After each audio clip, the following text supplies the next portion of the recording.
این سوء-قصد بود یا این که مرگی من را خواستنت بود؟ نگفتی از اول من یار دارم، عزیز و مونسی غمخوار دارم، عزیز و مونسی غمخوار دارم.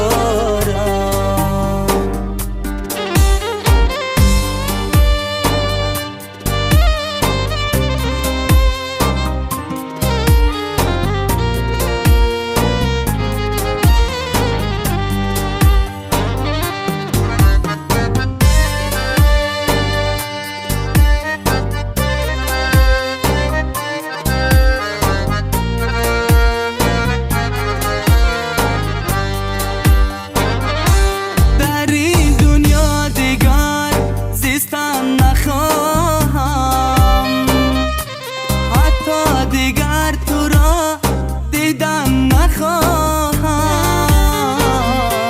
همان روزه که بودی در کنارم، همان روز را دیگر به یاد نآرم. جدایی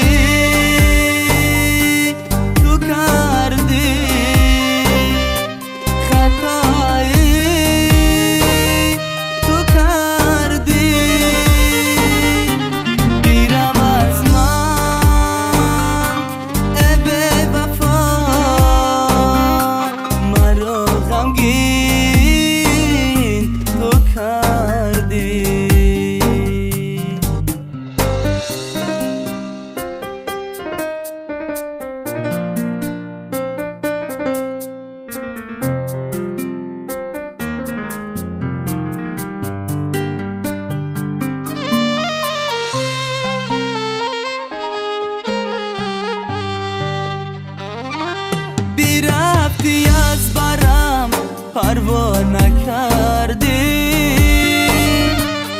از پیت آمدم نگاه نکردی. چرا ای بی وفا رحم نداری؟ بجز جفا دیگر کار نداری، بجز جفا دیگر کار نداری. جدایی